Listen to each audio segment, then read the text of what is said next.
Hey, it's Liberty and welcome to the 2024 Liberty Book Awards.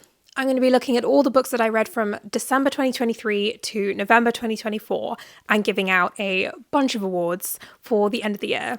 I plan on doing this every year, so we'll just see how that goes. This is kind of based on like K-pop award shows, so we have grand prizes, author of the year, debut of the year, book of the year, and reader's choice, and a bunch of genre and writing and other production awards too. This is all my subjective opinion, of course, based on the books that I've read, so sorry if you don't like any of my choices, they're mine. If you like the video, and I do mean the video, not my choices, then do give it a thumbs up. I make videos all about books, history, culture, etc. So do check those out and subscribe if you would like to. And if you want to buy me a cup of tea, the link is going to be in the description. I'm going to get straight into it with the genre categories. It's me, so we're starting with Best Historical Fiction, and that goes to The Wolf Den by Elodie Harper. This book is set in a brothel in Pompeii. The Luniper is a real brothel in Pompeii, and I think it might have been the famous one with like all the positions over the doors, but yeah, I can't remember exactly the date that it's set, but it's obviously pre-79 AD. Amara is the main character, and she's Greek. She's from like a middle-class background. She's the daughter of a doctor, and she's from Aphidnae, which is where Helen of Troy came from. She's well-educated, intelligent. She was sold into slavery by her mother when her father dies. She ends up in Felix's brothel, and it's called the Wolf Den. Then she becomes one of the she-wolves, and this bond that is shared between all of the girls, there's like a real strong sense of sisterhood there. They've all ended up there together from different areas of the empire, from Britain to Africa, and some captured, some sold. They're all trying to buy back their freedom and support each other in that shared goal. Elodie Harper has vividly brought Pompeii to life, but more than that, she captured like the realities of slavery in the Roman Empire and the daily life of the she-wolves. The plot itself was really absorbing and the characterization was superb. Obviously, do not read this if sexual violence is going to be triggering for you, because while it's not in graphic detail, she does a good job in that sense. It's focusing on the effect that this is having on the characters, but that in itself is traumatic. So these characters are like daily fighting for their survival, whilst also just fighting to keep themselves. And something that I appreciate because of my archaeology background and also love of historical fiction is that there was a lot of archaeology used to create this world. Elodie Harper did a fantastic job with that. Next up is Best Romance, and this goes to Summertime Punchline by Betty Carello. This is a second chance romance following Dell as she is forced to return to her hometown of Evergreen in New Jersey. She loses her job, her boyfriend, and her apartment in a few hours. And Dell is a stand-up comedian who has been working her way through the New York stand-up comedy circuit. She's landed a slot at a really prestigious comedy festival. When she's forced to go back home, she plans to sit, work on her set, and start her new life. However, Dell's attempts to do this are derailed when she runs into the boy that she left behind, Eddie. This book is funny, it's heartwarming, it's sexy, it's everything you could want in a rom-com. Dell is just a fantastic character. I am obsessed with Dell and Eddie and their chemistry. We get to flashback to their past as well as watching them reconnect and find each other romantically. And I feel like the best romances are the ones where you're screaming kiss while you're reading it, and I was definitely doing that. Betty also brought Evergreen to life in a way that, look, I've never been there, but I feel like I have now. Betty is that good. Look, I just have very talented friends, what can I say? My next award is Best Fantasy Sci-Fi Magical Realism, and the winner is The Cautious Traveller's Guide to the Wastelands by Sarah Brooks. I read this book on NetGalley, and this is a debut. The plot revolves around the Great Trans-Siberian Express train that travels from Beijing to Moscow, which is operated by a mysterious company. We follow a cast of characters, both crew and passengers, as they embark on this journey. The previous journey had problems, to say the least, and nobody could remember exactly what happened. The train passes the Wastelands, which is a magical landscape full of fantastical flora and fauna, and it's simultaneously irresistible and terrible. The train starts to do some odd things, and so does the Wastelands, and this novel kind of cycles through the points of view of all of the characters and crew as this is happening. It showcases the relationship that humans have with the natural world, and the pacing was great, the tension was there, really built well. The world building was fantastic. I'm a sucker for historical set fantasy or magical realism. It's set in like an alternative 19th century. Very deserving winner. Now we have best crime / mystery / thriller. And this one is going to The Word is Murder by Anthony Horowitz. This was fantastic and very meta because the narrator is like a fictionalized version of Anthony Horowitz, who's writing a book about a disgraced police officer turned private investigator, Daniel Hawthorne, as he solves a mystery. So there's like the double strand of the narrative. The first is like the crime itself, and the other is Anthony Horowitz, like in the process of deciding to write the book and like talk, his relationship with Hawthorne, talking about his past, which is potentially like familiar to readers if you know Anthony Horowitz or know his work. The mystery is thus: Diana Cowper is the victim, who is the rich mother of famous actor Damien Cooper. Obviously, like, Damian Lewis is an inspiration for this character. I think Tom Burke is also. She walks into a funeral parlour to make arrangements for her funeral, and 6 hours later, she is found dead in her apartment. It was a very enjoyable read. Unique. I've not read a mystery like this before in that kind of like meta sense. I was completely along for the ride. I thought the characters were great. I really liked that exploration of fictional Anthony, deciding what parts of Daniel Hawthorne's personality to include, if he should cut things out, because he's not PC, this guy. Next is Best Contemporary, and the winner is The Bandit Queens by Parini Shrove. This is set in rural India and follows Geeta, who lives under a cloud of everyone thinking that she killed her husband, which she's more than happy for people to believe because it means that people will leave her alone, especially men. All of a sudden, women start coming to her to ask her for help in killing their own abusive husbands. This book is a story of women's resistance and courage, and it's also a dark tale of revenge, but it's also funny in a witty and absurd way. It shines a light not only both on womanhood, but also sisterhood, as these friends kind of come together to support each other. It gives us a snapshot of rural Indian life and the caste system and religious tensions, as well as how, all of these things factor into the dynamics of the village. The writing was fantastic. The characters were so vivid. I was reading this in India as well, which a different part of the country, but still that definitely added to the atmosphere. I couldn't recommend this more. Next is Best YA, and this award goes to a book written by my friend Anna, but it genuinely is the best. Sorry, I keep talking about my friends. It's Something to be Proud of by Anna Zoe Quirk. This book follows Imogen and Ollie. Imogen Quinn is a chaotic bisexual, and she wants to be a stand-up comedian and sort of kill the stereotypes about what an autistic person can do and can be. After a bad experience at a Pride festival, she decides to organise her own Pride festival that is accessible for everyone, but she needs people to help her. Ollie Armstrong is the openly gay captain of the football team, and he's dealing with his parents' recent divorce. He is reluctantly recruited by Imogen. Imogen is very passionate, and her other recruits include the head girl, artist, Star Baker.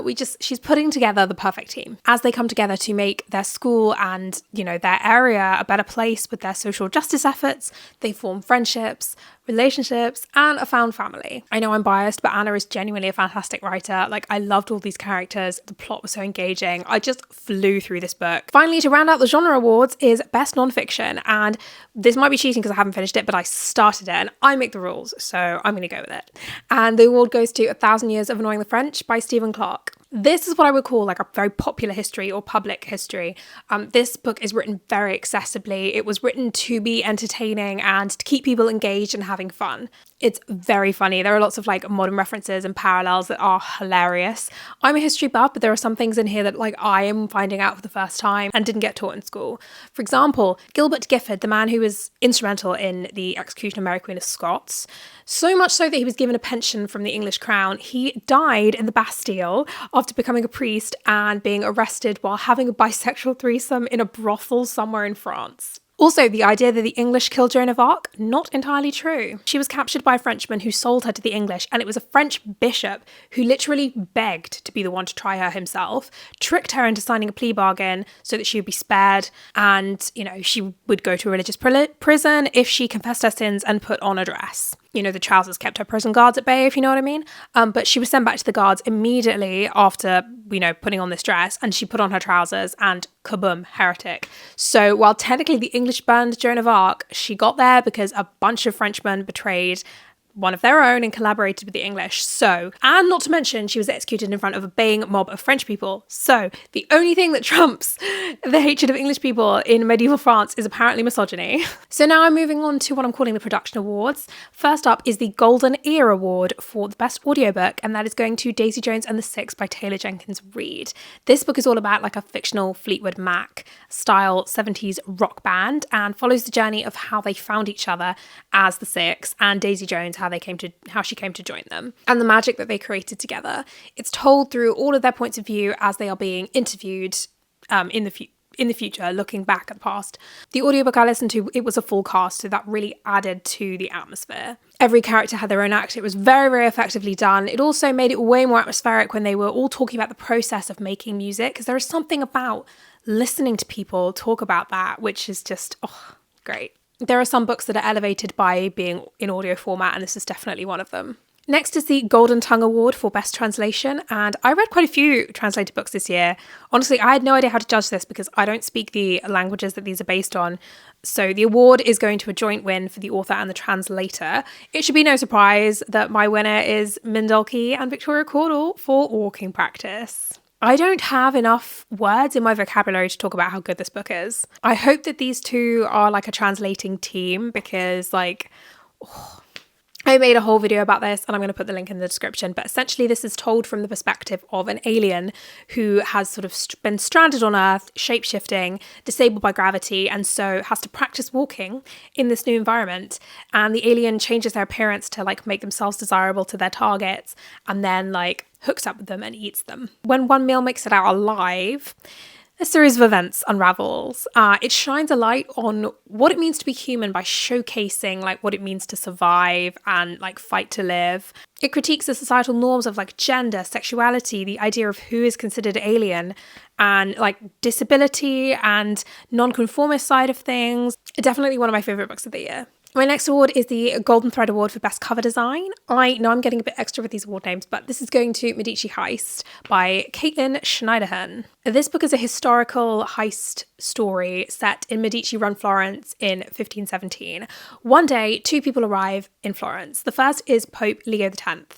Forever immortalised as the Pope that Martin Luther raged against enough to write his 95 Thesis, the Medicis were a very powerful, rich banking family and political dynasty with loads of influence.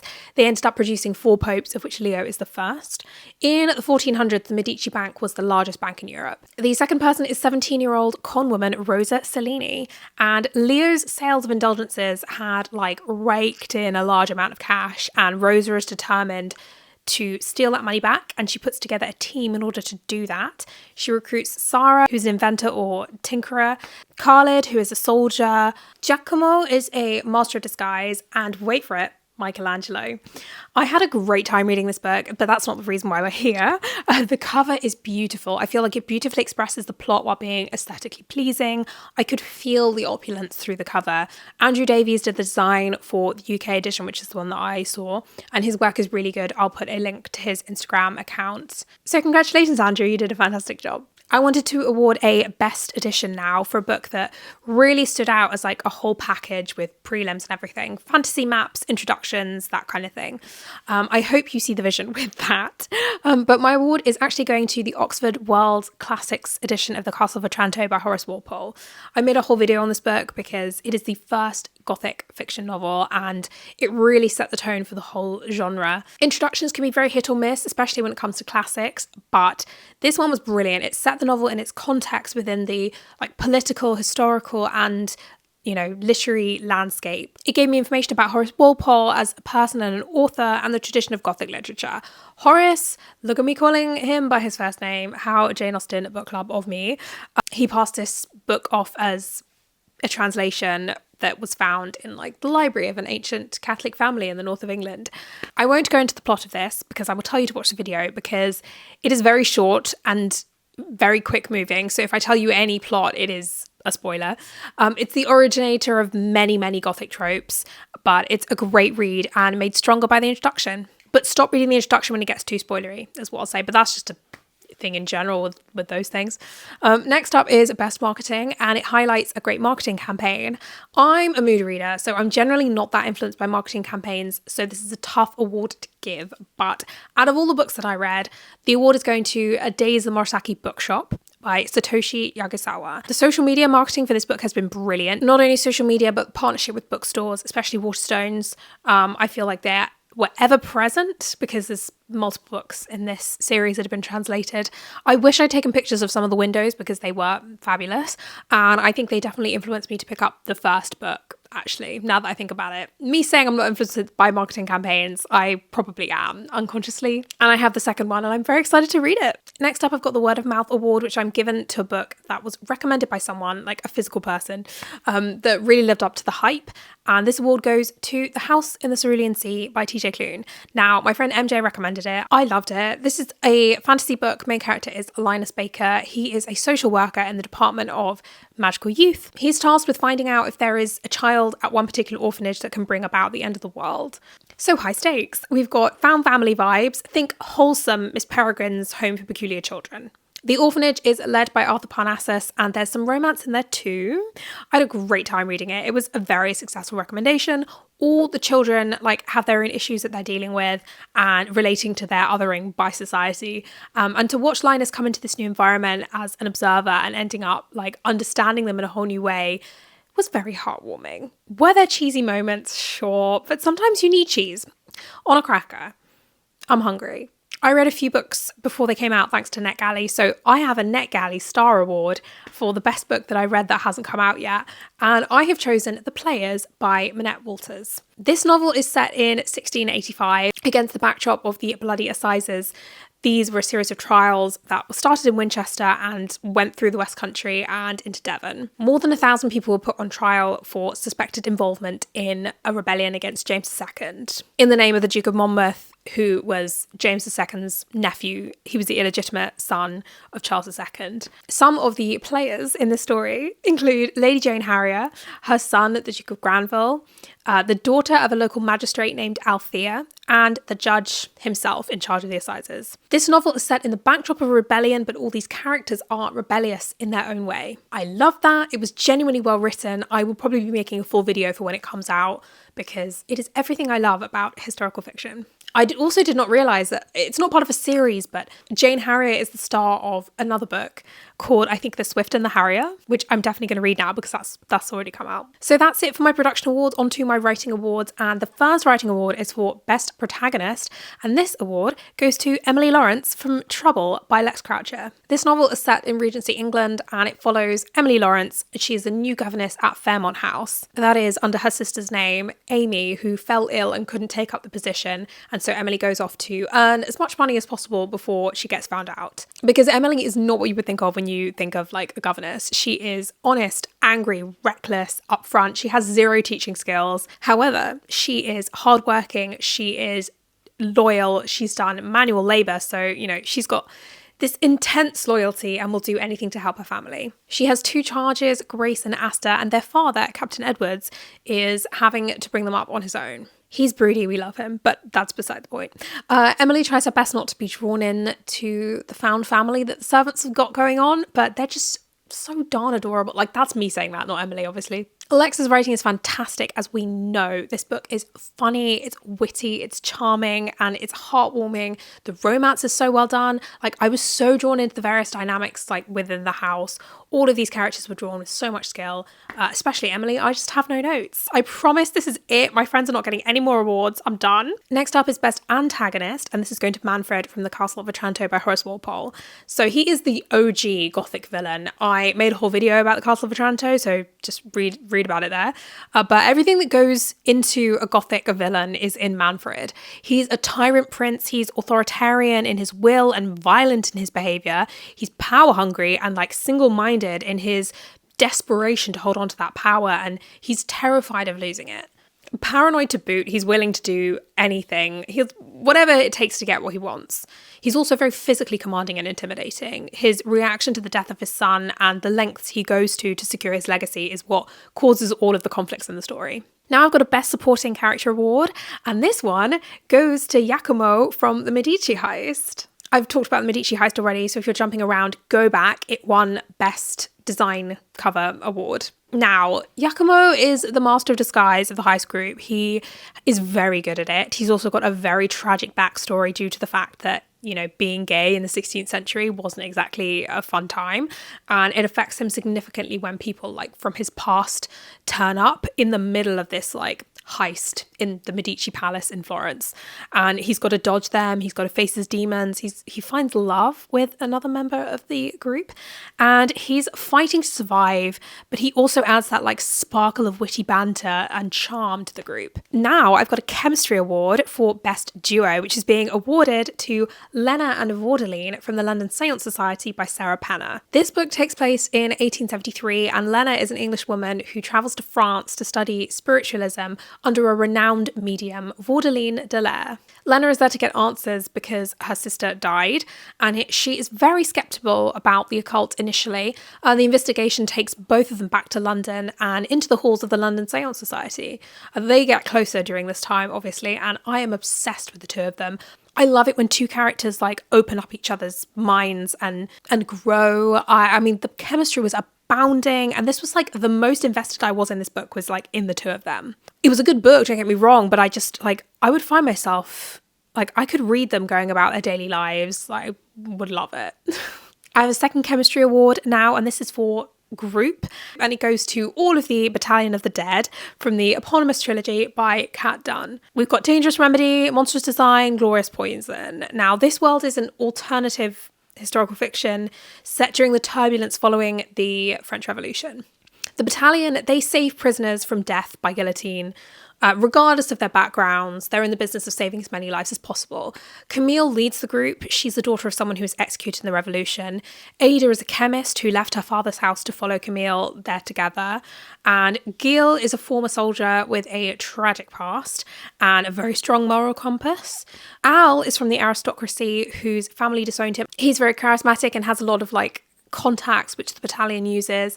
And Olympe has supernatural abilities. I don't want to go into too much detail because that's a bit of a spoiler, but the characters were the standout of the series for me. Like, all of these people have different relationships with each other. Like, as a group, they have so much chemistry, and like a bunch of duos are just fantastic. I especially enjoyed Gil and Ada, and Gil and Al, honestly.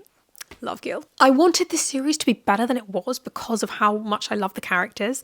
I've considered re-listening to the audiobooks just so I can like hang out with them again. So there we go. Now, the Best Voice Award is for a book that has a really strong narrative voice. And that is going to, regrettably, I'm About to Cause Trouble by Amy McNee. This book is set in 1535, and Lady Maud Shaftesbury is about to get married. She's a girl of high rank. She is going to marry a lord. Her life is going to be set. However, she has a birthmark that spans like over her stomach down into her private area, which results in her new husband casting her off. She ends up taking refuge with the village apothecary with the town witches, and she pitches in to help them. And this novel is all about being an outcast in society, and while this is incredibly dangerous, it can also be very freeing. The power of found family, again, a very strong theme. Maud has such a strong voice as a character and was very funny even in the face of tragedy. The voice is like very modern in style. We see that a lot now with historical fiction, very like modern protagonists and vocabulary and stuff like that. This really worked for Maud as a character and really drew attention to the fact that a lot of the misogyny, racism and other prejudices that are, you know, characters facing in the 16th century are unfortunately still being faced by people today. The final award in this section is the Innovation Award, and this goes to The Word is Murder by Anthony Horowitz. I've spoken about this in my best crime novel, so just go back if you want details. And this is very much for that like meta-ness of Anthony Horowitz writing a fictionalized version of himself, writing a book about the events that he's also participating in. Like, I really liked that. I thought that was very well done. Next up is Best Plot, and I struggle with this because I tend to let books like sweep me away, and often I don't really remember plots of books, especially when it's been like over a year. But I'm not confident, but I have picked The Wolf Den by Elodie Harper, and the plot was really compelling. Obviously, I mean, I found it very difficult to stop listening. I listened to this as an audiobook, and this is a very character-driven narrative, and like how these characters responded to events like with and use their agency with the resources that are available to them, because they're hampered by being, a woman, being a prostitute, all of these things. She does a fantastic job of, showing that throughout the plot and teaching you about the world and the struggles of women, like through the events. I'm like, oh, I love this book. Sorry, I think Elodie Harper is such an amazing writer. I talked a lot about this again in the best historical fiction, so do read that. And next we have a Best World Building Award, and with this one, it's not so much about the world itself, but the writing and the process of how that world building is being unfolded to the reader. My winner is The Cautious Traveller's Guide to the Wastelands by Sarah Brooks. I remember being so conscious of this while I was reading, like, oh, this is really, really well done world building. And I even put it in my NetGalley review because, like, the process of, like, unfurling the different facets of the world and how it relates to the plot, really well done. There's no info dumping. You sort of get new information about it really naturally, exactly when you need it. Sarah Brooks, fantastic. And I can't wait to see what she does next. So now I've got my grand prizes. Thank you for sticking along with me. So the first of my grand prizes is Author of the Year, which is going to an author that really wowed me with their writing. Obviously, this is like a combo of character work, world building, setting, everything you could think of. Of course, I'm going with Elodie Harper. I talked about how much I loved Wolf Den. If you've been skipping around, the best historical fiction tells you all about it. But I read it earlier this year and it made me so emotional. I was intending on carrying on with the series because I think there's 3 books and I physically couldn't. Everything was done so expertly, from the world building to the characters to the plot, and it almost won the best world building as well as best plot and best historical fiction. This is one of 2 books that made me cry, and the other is the next winner, which is the Book of the Year grand prize, and this goes to a book that has profoundly affected me substantially, maybe intangibly, but this should be a surprise to absolutely no one, and that is White Nights by Dostoevsky. It gave me the biggest book hangover. I made a whole video about it. It really was a turning point in my reading this year. White Nights is a novella set in St. Petersburg, and it follows a lonely young dreamer as he walks through the city aimlessly, comes across a woman in distress, and experiences this instant connection with her. This novella follows the dreamer as the 2 meet over 4 nights, and they tell each other their life stories. He realizes his feelings and tries to express them. It made me confront some things about myself. It made me cry. It was so well written, and there are just so many layers to this book and to our dreamer himself. If you want to know more of my thoughts, again, I made a whole video on it, and I'm going to put that in the description. The debut of the year is next, and it goes to The Cautious Traveller's Guide to the Wastelands by Sarah Brooks. Again, it's won a few awards already. I read this on NetGalley, so I read it before it came out, and I vividly remember being at the London Book Fair and seeing the display and the poster. And I was talking to my friends at the time, and I was like, this is really good. Obviously, I've already spoken about this book a lot. It won Best Fantasy, Magical Realism, etc. So if you want to hear about the plot, do go there. This is the 3rd award it's won, I think. So yeah, this is big winner.